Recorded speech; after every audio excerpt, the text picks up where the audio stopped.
سورہ اخلاص ایک قول کے مطابق مکی اور ایک قول کے مطابق مدنی ہے. رکوع اور آیات کی تعداد اس صورت میں 1 رکوع اور 4 آیتیں ہیں. سورہ اخلاص کے اسماء یعنی اس کے نام اور اس کی کیا وجہ ہے اتنے سارے نیمز ہونے کی، مفسرین نے سورت کے تقریباً 20 نیمز ذکر کیے، 20 نام، ان میں سے 4 میں آپ کو بیان کرتا ہوں. اس سورت میں اللہ تعالیٰ کی خالص توحید کا بیان ہے، اس وجہ سے اسے سورہ اخلاص کہتے ہیں. اس سورت میں یہ بتایا گیا کہ اللہ تعالیٰ ہر نقص و عیب سے بری اور ہر شرک سے پاک ہے. اس مناسبت سے اسے سورہ تنزیہہ بھی کہتے ہیں. اسی طرح جس نے سورت سے تعلق رکھا وہ غیروں سے الگ ہو جاتا ہے، اس لیے اسے سورہ تجرید بھی کہتے ہیں. اسے پڑھنے والا جہنم سے نجات پاتا ہے، اس بنا پر اسے سورہ نجات بھی کہتے ہیں. کیا بات ہے. اب اتنی فضیلتیں ہیں، حدیثیں اتنی ساری ہیں، اس کی فضائل میں 1-2 حدیثیں آپ کو سناتا ہوں. حضرت ابو سعید خدری رضی اللہ تعالی عنہ سے روایت ہے کہ نبی پاک علیہ الصلوۃ والسلام نے ارشاد فرمایا، کیا تم میں سے کوئی اس سے عاجز ہے کہ وہ رات میں قرآن مجید کا 1/3 حصہ پڑھ لے؟ صحابہ کرام علیہ رضوان کو یہ بات مشکل معلوم ہوئی. انہوں نے عرض کیا، یا رسول اللہ صلی اللہ تعالی علیہ وسلم، ہم میں سے کون اس کی طاقت رکھتا ہے؟ آپ علیہ الصلوۃ والسلام نے ارشاد فرمایا، سورہ اخلاص 1/3 قرآن کے برابر. واہ، ایک دفعہ پڑھو 1/3 قرآن کا سبق. 1/3 آف قرآن کے برابر. اٹ مینز اگر آپ 3 بار سورہ اخلاص پڑھ لیں، اتنی اللہ کی رحمت ہے کہ پورے قرآن کا ثواب مل جائے گا. سبحان اللہ. ایک اور حدیث پاک، یہ حدیث بھی بخاری شریف کی تھی، بخاری شریف کی ایک اور حدیث پاک، حضرت عائشہ صدیقہ رضی اللہ تعالی عنہا فرماتی ہے، نبی پاک علیہ الصلوۃ والسلام نے ایک شخص کو لشکر میں روانہ کیا. جب لشکر واپس آیا تو لوگوں نے کہا کہ حضور یہ شخص جو ہے یہ سورہ اخلاص نماز پڑھاتے ہوئے پڑھتے تھے، جب بھی نماز پڑھاتے سورہ اخلاص پڑھتے الحمد شریف کے بعد. تو جب نبی پاک علیہ الصلوۃ والسلام نے جب لشکر واپس آ کے یہ بات کی تو پیارے آقا علیہ الصلوۃ والسلام نے فرمایا، اس سے پوچھو یہ کیوں ایسا کرتے تھے. اچھا. تو انہوں نے جب لوگوں نے ان سے پوچھا تو انہوں نے کہا کہ یہ سورت رحمان کی صفت ہے، اس وجہ سے میں اسے پڑھنا پسند کرتا ہوں. سبحان اللہ. پیارے آقا علیہ الصلوۃ والسلام نے ارشاد فرمایا، اسے بتا دو کہ اللہ تعالیٰ اس سے محبت کرتا ہے. واہ، سورہ اخلاص سے محبت کرنے والے سے اللہ تبارک و تعالیٰ محبت فرماتا ہے. بشارت ہے، کون نہیں چاہے گا. کیوں نہ ہم سورہ اخلاص کو بہت زیادہ کثرت سے پڑھیں. اب سورہ اخلاص نازل کیوں ہوئی؟ سبحان اللہ. اس کا جو بیک گراؤنڈ ہے نا، کمال کا بیک گراؤنڈ. سبحان اللہ. اب نبی پاک علیہ الصلوۃ والسلام نے جب غیر مسلموں کے سامنے، کفار کے سامنے اللہ رب العزت کا نام لیا، پیغام دیا، اللہ وحدہ لا شریک کی طرف بلایا، تو انہوں نے طرح طرح کے سوال کیے. کوئی کہتا کہ اللہ کا نسب کیا ہے، کوئی کہتا تھا کہ وہ سونے کا ہے یا چاندی کا ہے، لوہے کا ہے یا لکڑی کا ہے، کس چیز کا ہے، کیا کھاتا ہے، وہ کیا پیتا ہے، ربوبیت اس نے کس سے ورثے میں پائی ہے، اس کا کون وارث ہوگا. اس کے جواب میں اللہ تعالیٰ نے سورت نازل فرمائی اور اپنی ذات و صفات کا بیان فرما کر معرفت کی راہ واضح فرما دی. یعنی بتا دیا کہ اس کا کوئی شریک نہیں، اس کا کوئی والد نہیں، اس کا کوئی بیٹا نہیں. سبحان اللہ. کیا تفصیل کے ساتھ یہ مختصر سورت ہے مگر کتنی جامع ہے. تو بار بار پڑھیے، اس کے ترجمے پر غور کیجیے، اس کی تفسیر پر غور کیجیے، اللہ سے محبت بڑھتی چلی جائے. اللہ کے مبارک کلام قرآن پاک سے کتنے اٹیچ تھے، ان کا دل کیسا قرآن میں لگتا تھا، وہ قرآن کو سمجھتے کتنا تھے اور پھر اس کی تلاوت کیسے کرتے تھے. اور آج کے اس دور میں ہمارا قرآن پاک سے تعلق کیسا ہے، اس بارے میں کچھ جاننے کی کوشش کریں گے. پیارے آقا علیہ الصلوۃ والسلام نے جب اعلان نبوت فرمایا تو ہر طرف سے ظلم و ستم کی آندھیاں بڑھنے لگیں، مسلمانوں کو جینا مشکل کر دیا گیا، جو اسلام لاتا اس کو مارنا شروع کر دیتے. ذرا سوچیں، ہم مسلمان ہیں اور آج اجتماع کر رہے ہیں، ہمیں کوئی پرابلم نہیں اللہ رسول کا نام لینے پر، مگر ایک وقت وہ تھا جب رب کا نام لینے پر مارا جاتا تھا، جب کلمہ پڑھنے پر لہو لہان کر دیا جاتا تھا. تو اس مشکل دور میں نبی پاک نے صحابہ کو حبشہ کی طرف ہجرت کرنے کی اجازت عطا فرمائی. حبشہ کہاں ہے آج کے دور میں؟ حبشہ دنیا کے نقشے پہ دیکھیں تو حبشہ نام کا کوئی ملک تو نظر نہیں آتا. تو ایکچولی جو حبشہ ہے وہ ایتھیوپیا ہے. ایتھیوپیا جو ہے وہ اس زمانے میں حبشہ تھا جو افریقہ کا ملک ہے، اور مسلمانوں نے جو سب سے پہلی ہجرت کی تھی وہ حبشہ کی جانب کی تھی. اور حبشہ ہی وہی جگہ ہے کہ جہاں سے حضرت بلال حبشی بھی آئے تھے، اور یہی وہ جگہ ہے جہاں وہ نجاشی بادشاہ بھی تھا. اچھا، اب ہوا یہ کہ جب حبشہ میں نجاشی بادشاہ کی حکومت تھی، اور نجاشی جو بادشاہ تھا رحمت اللہ تعالی علیہ، اس نے صحابہ کرام کو اپنے دربار میں بلایا. اور وہاں ہوا یہ کہ جب صحابہ پہنچ گئے نا تو ان کفار مکہ کو چین نہیں آ رہا تھا کہ یہ ہمارے چنگل سے نکل گئے، ہم تو ان کو مارنا چاہتے تھے، یہ افریقہ پہنچ گئے.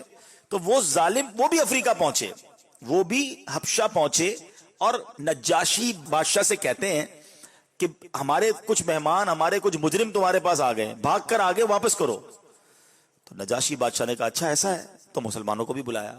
اب اسی دربار میں کفار مکہ بھی موجود ہیں, دشمنان اسلام بھی موجود ہیں, اور نجاشی بادشاہ بھی موجود ہے. اب مسلمان آ گئے. اب نجاشی بادشاہ نے کہا کہ تمہارا پیغام کیا ہے, تم نے ایسا کیا کیا جس کی وجہ سے یہ کفار مکہ تمہارے خلاف ہیں. تو نجاشی بادشاہ سے صحابہ نے کہا ہم آپ کو قرآن پڑھ کر سناتے ہیں, ہم اللہ کا کلام آپ کو پڑھ کر سناتے ہیں. چنانچہ حضرت جعفر رضی اللہ تعالیٰ عنہ نے نجاشی بادشاہ کے سامنے سورہ مریم کی تلاوت فرمائی. اور کیا کمال کی صورت آپ نے چوز کی, کیونکہ وہ اس وقت عیسائی تھا, وہ عیسائی مذہب کو ماننے والے تھے.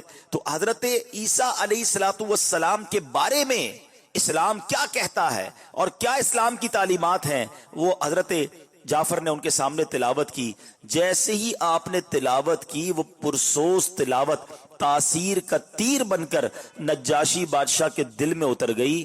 آپ تلاوت کرتے جاتے تھے, وہ پھوٹ پھوٹ کر روتا جا رہا تھا.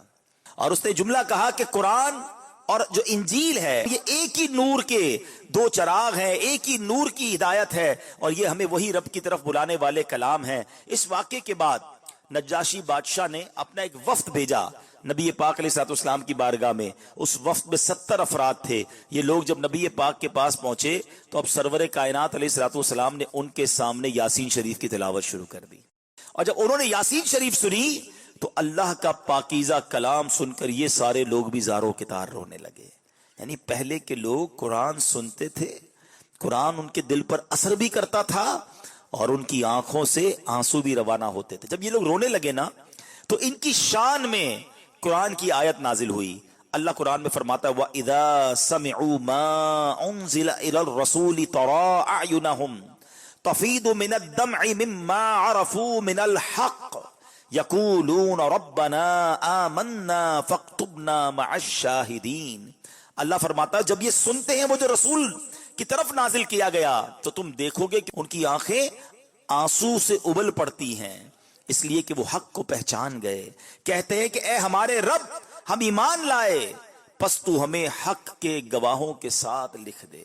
یعنی کیسے لوگ تھے کہ جب قرآن سنتے تھے تو ان کی آنکھوں سے آنسو نکلتے تھے. یاد رہے کہ تلاوت قرآن پڑھنا کرنا اور اس وقت آنسو بہانا یہ سعادت مندوں کا طریقہ ہے. اللہ کریم قرآن مجید میں ایک اور جگہ ارشاد فرماتا ہے اللہ نزل احسن الحدیث کتابا متشابہا مثانی تقشعر منہ جلود الذین یخشون ربہم ثم تلین جلودہم وقلوبہم الی ذکر اللہ. اللہ قرآن میں فرماتا ہے اللہ نے سب سے اچھی کتاب اتاری کہ ساری ایک جیسی ہے, بار بار دہرائی جاتی ہے. اس سے ان لوگوں کے بدن پر بال کھڑے ہو جاتے ہیں, ان لوگوں کے بدن پر بال کھڑے ہوتے ہیں جو اپنے رب سے ڈرتے ہیں, پھر ان کی کھالیں اور دل اللہ کی یاد کی طرف نرم پڑ جاتے ہیں. حضرت اسماء رضی اللہ تعالی عنہا فرماتی ہے صحابہ کرام کی حالت یہ تھی کہ جب ان کے سامنے قرآن تلاوت کیا جاتا تو ان کی آنکھوں سے آنسو جاری ہو جاتے, ان کے رونگٹے کھڑے ہو جایا کرتے تھے. یہ ہے قرآن سننے کا صحیح طریقہ, یہ ہے قرآن سے محبت کا انداز کہ آنکھوں سے آنسو بہیں اور جسم پر ایک کیفیت طاری ہو جائے. کیونکہ ایکچولی کبھی سمجھا آپ نے کہ تلاوت یہ قرآن ہے کیا, یہ کس کا کلام ہے؟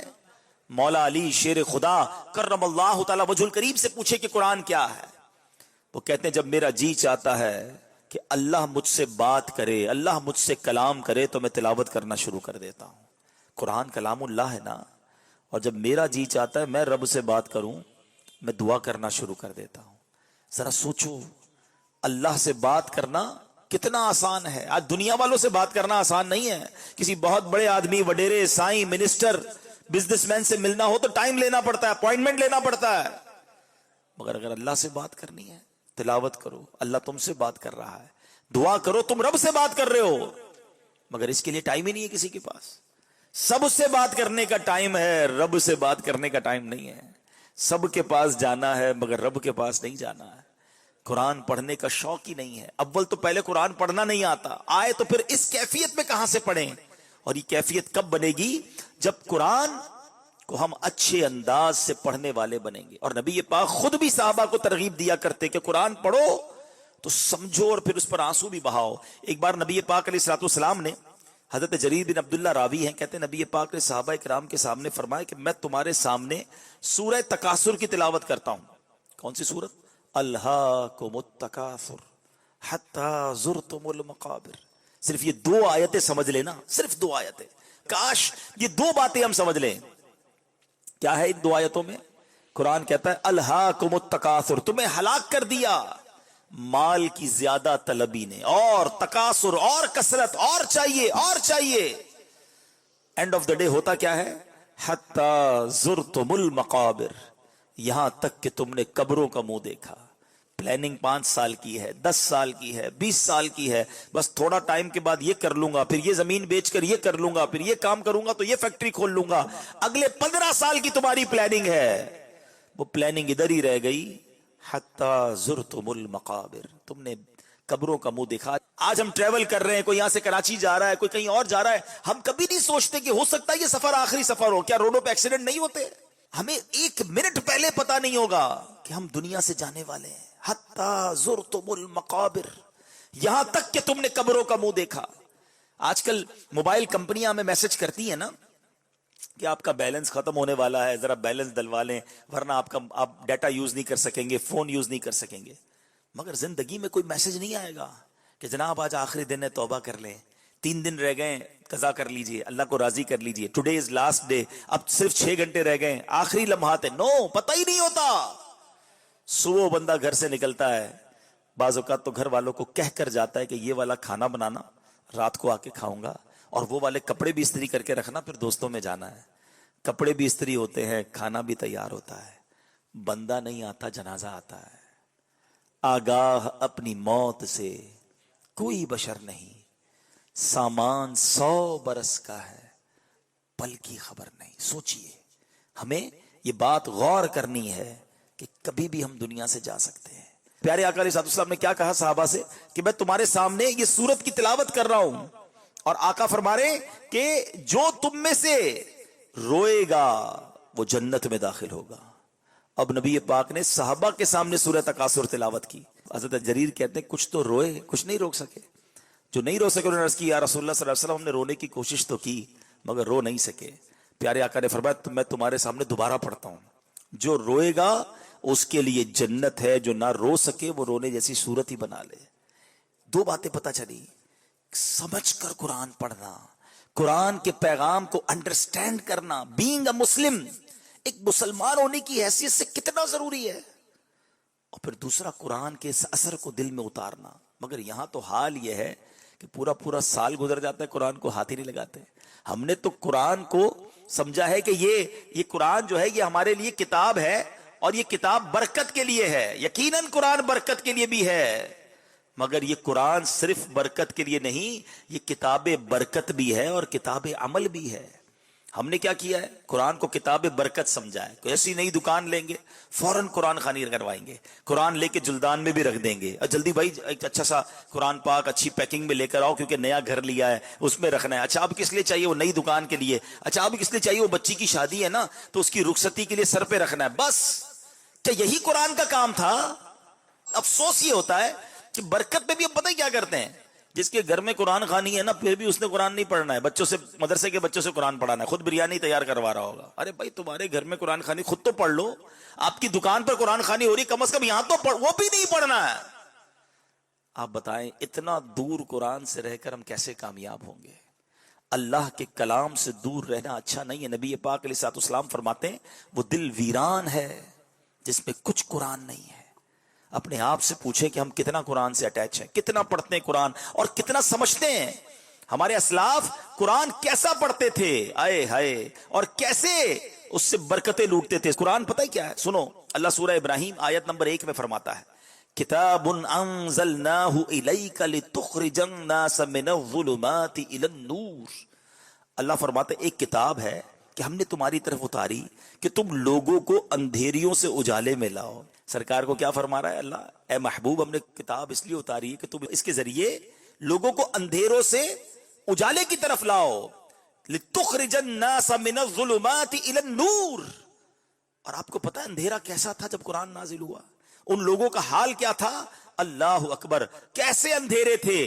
عقائد کے اندھیرے تھے, نظریات کے اندھیرے تھے, اخلاق و کردار کے اندھیرے تھے, کفر و شرک کا اندھیرا دنیا میں پھیلا ہوا تھا. انسان جو اشرف المخلوقات ہے اپنے ہی ہاتھوں سے بنائی ہوئی چیزوں کو خدا ماننے لگ گیا تھا. کوئی سورج کو سجدہ کرتا, کوئی درختوں کو سجدہ کرتا, کوئی جناب بے حیائی کتنی عام تھی کہ لوگ اپنی سگی ماں سے نکاح کو جائز قرار دیتے تھے. استغفر اللہ, حال یہ تھا کہ اپنی بیٹیوں کو زندہ دفن کر دیا جاتا تھا. قتل و غارت گری سے پوری دنیا اندھیر تھی, اور اب نبی پاک تشریف لائے اور اجالا پھیلانا شروع کیا. وہ لوگ جو جناب لوگوں کو قتل کرتے تھے آج لوگوں کے محافظ بن گئے. وہ لوگ جو بیٹیوں کو دفن کرتے تھے وہ بیٹیوں کے محافظ بن گئے. وہ لوگ جو عزتیں لوگوں کی اتار لیتے تھے اب عزتوں کے محافظ بنے. نبی پاک نے قرآن پڑھ پڑھ کر صحابہ کرام کے دلوں میں ایسا نور داخل کیا کہ جو اسلام کے ماننے والوں کو قتل کرنے کے لیے آتے تھے اب اسلام کے لیے جان دینے والے بن گئے. جو نبی پاک کو گرفتار کرنے آتے تھے آقا کا جلوہ جانا دیکھتے, تلاوت قرآن سنتے, خود نبی پاک کے عشق میں گرفتار ہو جاتے. سرور کائنات نے نور پھیلانا شروع کیا, قرآن کے نور سے دلوں کو منور کرنا شروع کیا. سبحان اللہ. اب پیارے اسلامی بھائیوں غور کیجئے آج کیا حال ہے. وہ نور اس زمانے میں تو پیارے آقا نے پھیلایا, کیسا پھیلایا. ڈاکٹر اقبال کہتے ہیں نا, وہ دانائے سبل ختم الرسل مولائے کل, جس نے غبار راہ کو بخشا فروغ وادی سینا. میرے آقا نے تو جس کو کہتے ہیں نا اندھیرے سے اجالا کر دیا. مبارک ہو وہ شاہ پردے سے باہر آنے والا ہے, گدائی کو زمانہ جس کے در پر آنے والا ہے. سرور کائنات تو کیا آئے, ہر طرف گویا نور پھیلنا شروع ہوا. آپ سوچے نا اس اندھیرے میں اس جاہل قوم میں تبلیغ کرنا کتنا مشکل تھا جو خون کے پیاسے تھے, مگر جب یہ ایمان والے بنے اور نبی پاک کے ساتھی بنے تو وہ روشن ستارے بنے جس کے بارے میں نبی پاک فرماتے اصحابی کالنجوم فبأیہم اقتدیتم اہتدیتم. میرے صحابہ ستاروں کی مانند ہیں, جس کی بھی اقتدا کرو گے ہدایت پا جاؤ گے.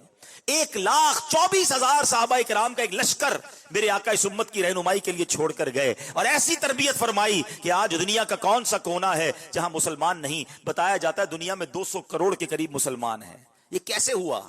یہ وہ تربیت تھی نبی پاک کی, یہ وہ نور تھا جو میرے آقا نے قرآن پڑھ پڑھ کر صحابہ کی تربیت کی. صحابہ لے کر پوری دنیا میں گئے, اولیاء کرام نے یہ پیغام لیا اور آگے بڑھے. مگر آج ایسا لگتا ہے کہ قرآن سے دور ہو کر پھر ظلمتیں بڑھ رہی ہیں, پھر اندھیرے بڑھ رہے ہیں, پھر بدکاریاں بڑھ رہی ہیں, پھر دین سے دوری بڑھ رہی ہے. لوگ کہتے ہیں یار کفار بڑے آگے بڑھ گئے. جس کو دیکھو یہی بات کرتا ہے, دیکھو یار ترقی ان کی کتنی ہے, ان کے پاس کتنی جناب جو ہے وہ ہر طرف سے ان کے پاس آسانیاں ہیں. ایکچولی ہماری بھول ہے, ترقی کے سارے اسباب ہمارے پاس ہیں, ہم اس کو بروئی کاری نہیں لا رہے. ایک ایگزامپل کے ذریعے, کسی بندے کے پاس گاڑی ہو اور وہ اس کو 40 کی رفتار سے چلا رہا ہے, اور ایک موٹر سائیکل والا برابر سے گزرے اور 80 کی رفتار سے نکل جائے, تو کوئی یہ کہے گا کہ یار موٹر سائیکل والے تو آگے بڑھ گئے, اس کے پاس زیادہ ترقی ہے. ترقی تو اسی کے پاس تھی, اس کو گاڑی چلانے ہی نہیں آ رہی, یہ سپیڈ ہی نہیں دے رہا. تو موٹر سائیکل والا آگے بڑھ گیا تو اس کا مطلب یہ نہیں کہ موٹر سائیکل والے کے پاس ترقی کے پاس چیزیں تھی, اس کے پاس تو موٹر سائیکل ہے, تمہارے پاس گاڑی ہے.